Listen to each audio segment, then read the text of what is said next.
Ya, terima kasih untuk kesaksian pujian dari Pelekat GP. Tuhan memberkati. Bapak Ibu saudara-saudara yang dikasih Tuhan, kita akan masuk dalam pemberitaan firman Tuhan untuk saat ini di minggu ketiga sesudah Paskah. Dan sebelum kita membaca, mendengar dan merenungkan firman Tuhan, mari kita berdoa. Bapa di sorga, dalam Yesus Tuhan kami, pagi ini kami akan membaca, mendengar dan merenungkan firman-Mu. Biarlah firman yang kami baca, dengar dan renungkan memberkati setiap hati kami. Dan ketika Engkau berfirman, maka firman itu boleh sampai di dalam kehidupan kami. Boleh terbentuk dalam sikap hidup kami. Roh Allah bekerja di antara kami, agar firman ini tidak berlalu sia-sia. Justru hadir dalam aplikasi kehidupan kami. Tuhan, terima kasih untuk firman-Mu. Dan biar Roh Allah bekerja. Bersabdalah atas kami siap untuk mendengar. Dalam nama Tuhan Yesus kami sudah berdoa. Amin. Bapak Ibu yang dikasihi Tuhan, di minggu ketiga sesudah Paskah ini kita akan membaca dan merenungkan firman Tuhan dari Yehezkiel 36 ayatnya yang pertama sampai ayatnya yang ketujuh. Mari kita siapkan dulu. Yehezkiel 36 ayat 1 sampai ayatnya yang ketujuh. Kalau sudah kita temukan bacaan dari firman Tuhan ini, saya undang kita jemaat Tuhan untuk bangkit berdiri, mendengar firman Tuhan dari Alkitab, Perjanjian Baru, Yehezkiel 36 ayat 1 sampai yang ketujuh, yang mengatakan, LAI memberikan judul Pembaharuan Israel. Hai engkau anak manusia, bernubuatlah mengenai gunung-gunung Israel. Dan katakanlah, hai gunung-gunung Israel, dengarlah firman Tuhan. Beginilah firman Tuhan Allah. Oleh karena musuh itu berkata mengenai kamu, syukur, bukit-bukit dari dahulu kala sudah menjadi milik kita. Oleh karena itu bernubuatlah dan katakan, beginilah firman Tuhan Allah. Oleh karena yang sungguh karena musuh dari sekitarmu menjadikan kamu sunyi sepi dan mengingini kamu supaya kamu menjadi milik sisa bangsa-bangsa, dan oleh karena kamu menjadi buah mulut orang dan banyak diperguncingkan. Oleh karena itu hai gunung-gunung Israel, dengarlah firman Tuhan Allah kepada gunung-gunung dan bukit-bukit, kepada alur-alur sungai dan lembah-lembah, kepada reruntuhan-reruntuhan yang sunyi, sepi, dan kepada kota-kota yang sudah ditinggalkan, yang sudah menjadi jarahan dan olok-olokan bagi sisa bangsa-bangsa yang di sekitarnya. Oleh karena itu, beginilah firman Tuhan Allah, aku pasti berfirman dalam api cemburuku, melawan sisa bangsa-bangsa dan melawan seluruh Edom, yang menentukan tanahku menjadi miliknya dengan segala rasa sukacita dan rasa penghinaan, sehingga tanahku itu dimilikinya dan dapat habis dijarah. Oleh karena itu, bernubuatlah mengenai tanah Israel dan katakanlah kepada gunung-gunung dan bukit-bukit, kepada alur-alur sungai dan lembah-lembah, beginilah firman Tuhan Allah, sesungguh aku berfirman dalam amarah cemburuanku, oleh karena kamu sudah nanggung dosa noda yang ditimbulkan bangsa-bangsa. Oleh sebab itu beginilah firman Tuhan Allah, aku bersumpah bahwa bangsa-bangsa yang di sekitarmu sendiri pasti akan menanggung noda mereka. Demikianlah pembacaan Alkitab. Berbahagialah semua orang yang mendengar firman Tuhan dan melakukannya. Terpujilah Tuhan Yesus. Haleluya. Bapak Ibu yang Tuhan Yesus Kristus, Shalom. Di awal khotbah saya ini saya mau bertanya kepada Bapak Ibu, bagaimana perasaan kita ketika kita kehilangan hal yang paling berharga dalam hidup kita? Apa respon kita, Bapak Ibu, ketika hal yang berharga itu diperkenankan Tuhan diambil dari kita? Mungkin saya dan Bapak Ibu akan merasakan beberapa hal. Yang pertama, sedih. Kenapa? Karena itu barang yang berharga milik kita diambil, diizinkan Tuhan untuk diambil. Yang kedua, mungkin kita marah. Kenapa semua ini terjadi? Yang ketiga, mungkin saja kita kecewa. Kita kecewa dan mungkin kita bertanya, Tuhan, apa yang terjadi sampai hal yang berharga ini harus diambil daripadaku.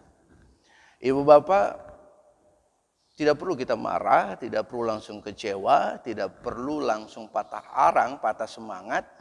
Tapi belajarlah ketika Tuhan mengambil sesuatu yang berharga dalam perkenanannya, yang perlu kita lakukan adalah mengapa sampai Tuhan mengambil semua itu. Kita harus bisa mengoreksi diri kita. Kita harus bisa melihat diri kita. Kenapa sampai Tuhan mengambil hal yang paling berharga dalam kehidupan kita. Jadi kita harus bertanya kepada Tuhan. Dan jangan kita marah kepada Tuhan. Tapi kita bertanya kepada Tuhan, mengapa semua ini bisa terjadi. Nah Bapak Ibu yang dikasih Tuhan, dalam bacaan kita dari Yehezkiel pasal 36 ayat 1 sampai yang ke-7 dengan tema pembaharuan Israel atau pemulihan bagi Israel. Apa yang menjadi pergumulan bangsa ini? Apa yang berharga yang Tuhan ambil dari mereka? Yang Tuhan ambil dari mereka adalah tanah pusaka mereka. Tanah milik mereka.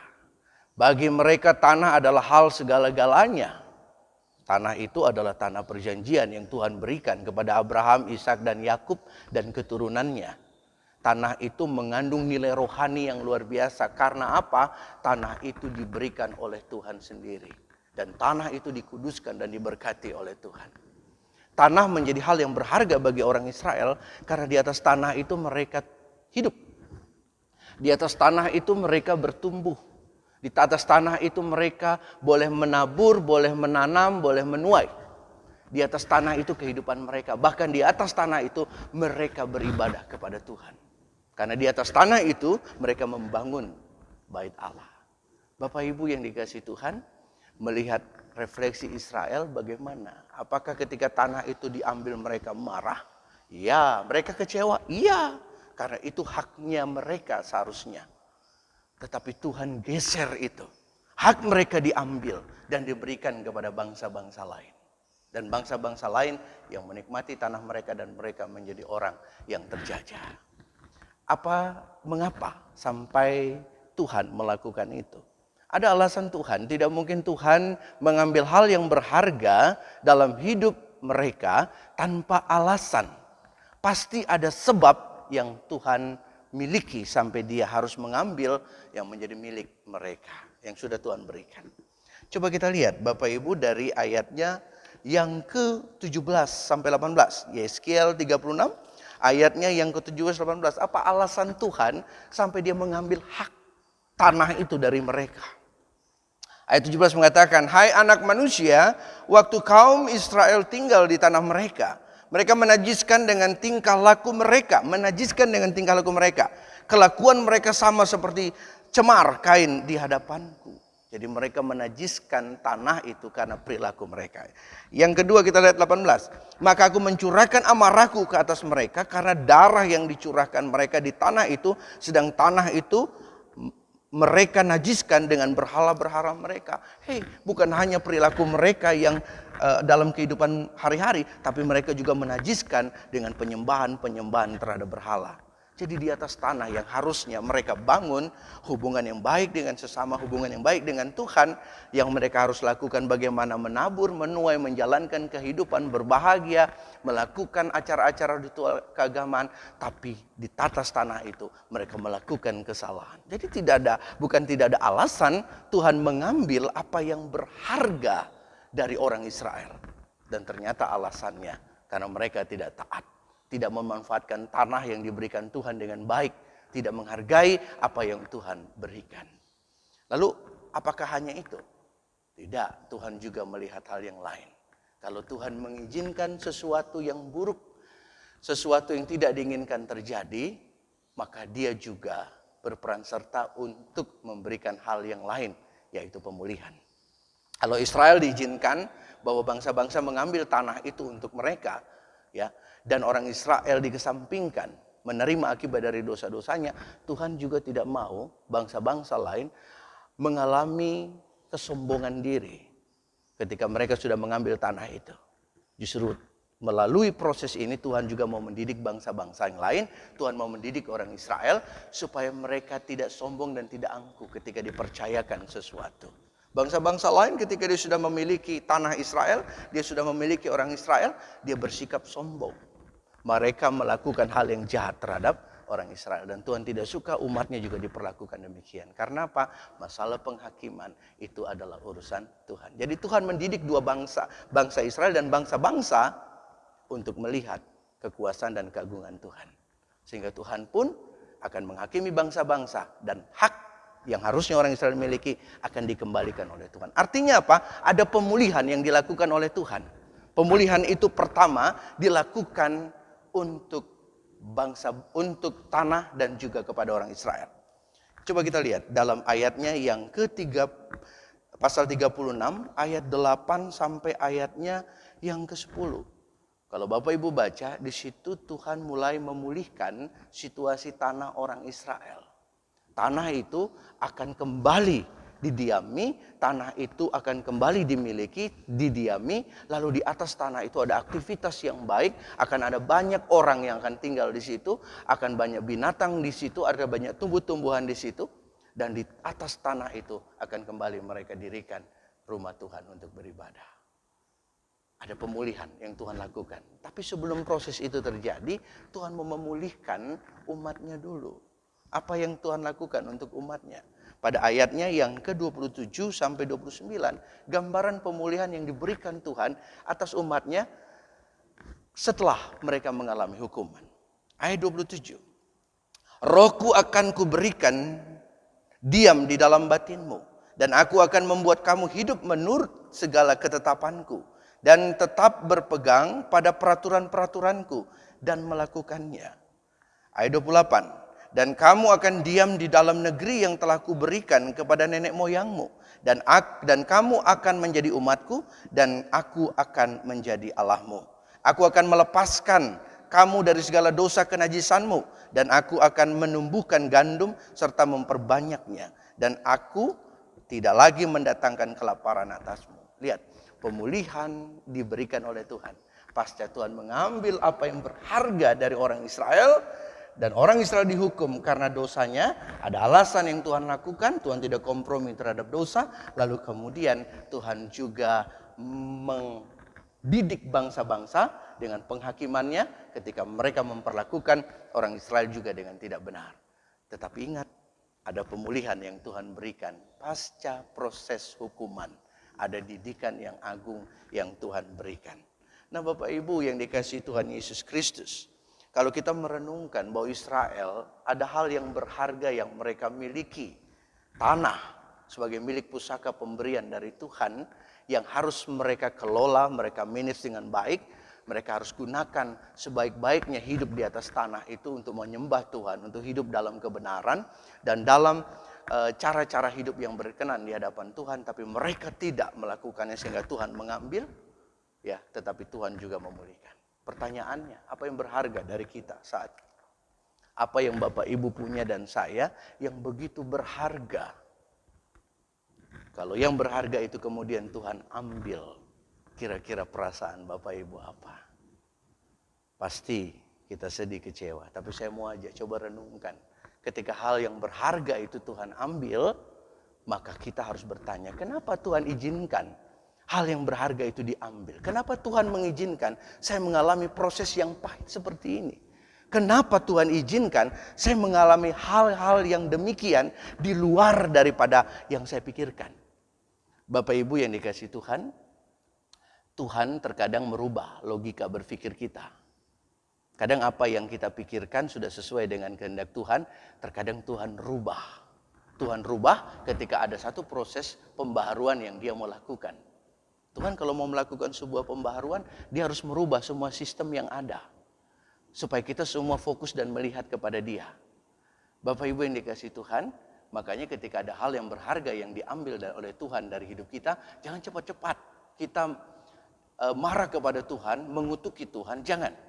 Tapi cepat-cepat yang kita lakukan adalah introspeksi diri kita masing-masing. Coba kita lihat kenapa yang berharga itu kita diambil oleh Tuhan. Dan kita mengalami proses yang seperti ini. Nah, Bapak Ibu yang dikasih Tuhan, secara umum ketika kita melihat situasi ini yang terjadi pada saat ini di dunia, di Indonesia, di Jawa Timur, di Surabaya, kasus pandemi corona ini, COVID-19. Apa yang Bapak Ibu rasa ada yang Tuhan ambil? Apa yang berharga yang Tuhan izinkan, kemudian hal yang berharga yang diambil itu dampaknya membentuk kita? Ada nggak refleksi kita? Saya coba melihat dalam konteks dunia. Ketika proses yang terjadi, saya mau sampaikan terlebih dahulu. Ketika virus corona ini terjadi, itu atas seizin Tuhan. Saya percaya bahwa itu atas seizin Tuhan. Bukan Tuhan tidak mengizinkan, Tuhan izinkan. Ya, itu terjadi. Tuhan izinkan itu terjadi supaya ada hal yang perlu kita renungkan. Dunia sudah terlalu sombong dengan ekonominya, dunia terlalu sombong dengan keadaannya. Hingga melalui proses ini coba lihat, melalui dari virus pertama yang terjadi di Wuhan, Tiongkok, Cina, ekonomi terbesar, Tuhan hancurkan di situ. Lalu Amerika dengan prosesnya berdampak juga terhadap ekonomi mereka. Lalu dunia, Indonesia, dan kita juga berdampak semua. Ada hal yang Tuhan mau berikan untuk kita.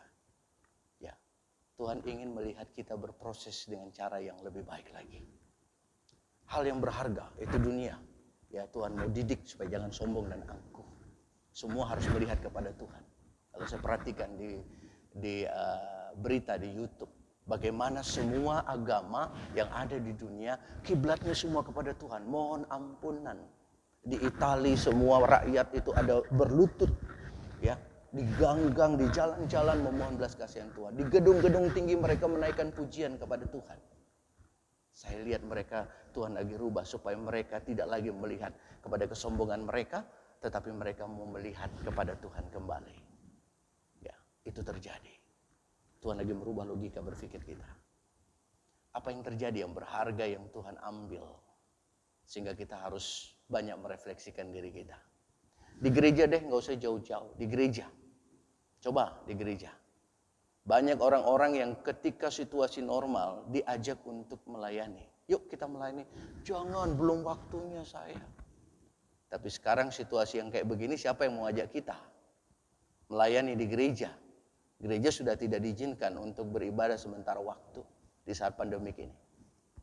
Coba yang biasa melayani di rumah Tuhan, baik diaken, penatua, pendeta, pengurus kenampelkat, ya, ketika diminta untuk melayani, dan apalagi nama itu muncul terus, apa yang dibilang? Kok saya terus? Kok saya terus? Sekarang kata-kata itu ada nggak? Ada nggak muncul kata-kata itu yang saya terus? Nggak ada kan? Ketika waktu normal Tuhan minta kita melayani, layani saja. Ya. Ketika kita dipercayakan, lakukan saja. Apalagi yang coba refleksi kita yang terdekat, yang Tuhan ambil dengan logika yang terbalik sekarang. Kalau dulu saya biasa khotbah, ibadah di gereja, datang ke rumah Tuhan. Tapi sekarang berubah, ibadah di rumah-rumah. Lihat, saya merenungkan, Tuhan lagi buat logika terbalik. Yang biasanya ya, orang kita minta datang ke gereja, sekarang ibadah di rumah, jangan ke gereja. Ya. Coba perhatikan. Sekarang ya, yang dulu situasi normal banyak jemaat datang ke gereja bukan untuk beribadah, untuk tidur. Kira-kira bisa tidur nggak lagi sekarang? Nggak bisa tidur di gereja kan? Nggak bisa. Ya. Karena ibadah tidak di gereja lagi, di rumah. Coba perhatikan. Yang biasa datang ke gereja duduk di belakang, lalu ngomong sendiri. Orang khotbah, orang warta jemaat, dia bicara sendiri. Sudah bisa bicara lagi di gereja? Nggak bisa. Anda sudah tidak punya teman bicara lagi di gereja. Tuhan minta Anda di rumah berbicara dengan Tuhan. Ya, berbicara dengan Tuhan. Banyak diskusi dengan Tuhan, tidak lagi di gereja. Ya. Coba perhatikan. Biasanya ada orang yang datang ke gereja lalu melihat orang yang dia sakiti atau orang yang disakiti. Lalu hatinya ya hatinya merasakan tidak enak kalau lihat orang itu. Sekarang bisa ketemu orang itu lagi nggak yang pernah menyakiti Anda? Enggak ya? Karena sudah ibadah di rumah. Maksudnya apa? Perbaiki hatimu, minta hati yang baru. Supaya tidak ada lagi hal-hal yang menyebabkan kita terluka. Ya, pulihkan hatimu di rumah. Ya, kalau terlalu sering kita datang lihat orang yang bergumul, ketika kita melihat orang menyakiti kita, kita ikut sakit karena mereka. Sekarang Tuhan bilang ke rumah, pulihkan hatimu. Ya, Tuhan ambil proses yang umum yang kita alami bersama. Apalagi biasa kita di gereja ngomongin orang kan, datang ke gereja setelah ibadah ada saja yang kita jadikan permasalahan. Ya, lihat A, B, C, D. Sekarang bisa enggak? Tapi permasalahkanlah dirimu. Tanya diri kita di rumah, refleksikan banyak. Tuhan, apa yang harus saya lakukan? Seperti bangsa Israel, kenapa hal berharga diambil? Kita tanya di rumah, apa hal berharga ini kenapa saya diambil? Hal berharga ini kenapa harus diambil? Tanya itu, Bapak Ibu. Coba renungkan di rumah kita masing-masing. Bahwa ada keceriaan kita, sukacita kita selama ini dalam persekutuan. Ya, banyak Tuhan lagi koreksi. Tuhan lagi perbaiki. Orang yang merasa hebat, sudah tidak ada kehebatannya lagi. Bapak Ibu, jangan bicara kesombongan, jangan bicara hartamu, jangan bicara apapun yang kita miliki. Karena ketika orang, saya perhatikan di TV, orang kaya, orang miskin yang terkena COVID-19, Bapak Ibu. Ketika dia dijemput, dia masuk ruang isolasi, sampai di ruang isolasi, ya, kalau Tuhan dia sendiri sama nilainya. Semua orang yang standar di situ, orang yang miskin, orang yang kaya, kamarnya sama, pelayanannya sama. Tuhan mau buat kesejajaran. Bahkan yang kasihan lagi, dia datang sendiri, dia diisolasi di ruang itu sendiri. Ya, yang kasihan mati pun tidak dihadiri oleh keluarganya. Dia sendiri ke sana. Jadi tidak ada lagi keagungan kita terhadap kehebatan-kehebatan kita, tidak ada. Yang sekarang harus kita minta kepada Tuhan, Bapak Ibu, ketika banyak hal yang berharga yang diambil oleh Tuhan, kita renungkan sekarang di rumah masing-masing. Kita renungkan kebaikan Tuhan yang masih memberikan kita waktu. Minta sama Tuhan, seperti ayat 27. Berikan aku roh, berikan aku hati yang baru. Berikan aku pemulihan. Supaya hati dan pikiran kita mengalami banyak proses yang baru. Supaya ketika pandemik ini berlalu, kita semua bisa kembali beribadah dengan suasana hati yang baru. Jangan lagi bawa dukamu, ketidaksukaanmu, kesombonganmu. Ketika nanti situasi sudah Tuhan pulihkan, kembali lagi hati kita yang tidak baik. Tidak. Tapi ini waktunya minta kepada Tuhan hati yang baru, pikiran yang baru. Supaya saya lebih mengasihi Tuhan, lebih fokus dengan Tuhan. Ketika nanti saya datang ke gereja, saya tidak lagi mau tidur di gereja. Saya mau mendengarkan, mau beribadah kepada Tuhan. Ketika nanti saya ke gereja, saya tidak lagi untuk berbicara sendiri di bawah di tempat duduk saya. Ketika saya ke gereja, saya tidak mau berbicara lagi tentang orang lain yang buruk-buruk. Ketika saya ke gereja nanti ketika Tuhan sudah pulihkan, saya sudah mau untuk berdamai dengan banyak orang. Dan ketika saya mau datang ke gereja kembali, saya ingin menjadi seorang pelayan yang siap melayani. Saya tidak akan menolak lagi pelayanan yang Tuhan berikan. Ibu bapak yang dikasihi Tuhan. Hal berharga yang Tuhan berikan. Ketika diambil, tanya, renungkan dalam dirimu kenapa Tuhan ambil. Setelah saudara temukan jawabannya, Tuhan selalu berkaitkan dalam hubungan dan ketaatan. Ketaatan kita bagaimana? Hubungan kita dengan Tuhan bagaimana? Perubahan hidup kita bagaimana? Supaya di dalam prosesnya, Tuhan mau mengajarkan banyak hal yang baik dalam hidup kita. Dan ketika kita sudah mengetahui apa alasannya, kita berubah. Kalau itu dosa, berubah. Minta pengampunan. Dan kemudian saya percaya bahwa Tuhan akan pulihkan. Dia tidak hanya pulihkan hidup kita. Dia akan pulihkan bangsa ini. Dia akan pulihkan Provinsi Jawa Timur. Dia akan pulihkan Surabaya. Dia akan pulihkan gereja-gereja. Dia akan pulihkan rumah tangga-rumah tangga. Dia akan pulihkan pribadi-pribadi. Dia akan memberikan hati yang baru. Dia akan memberikan banyak hal yang indah untuk kehidupan umatnya. Untuk itu Bapak Ibu, di minggu ketiga sesudah Paskah, mari kita merenungkan kebaikan Tuhan. Tetap sukacita, tetap sehat, dan tetap semangat di dalam Tuhan. Tuhan Yesus memberkati. Amin.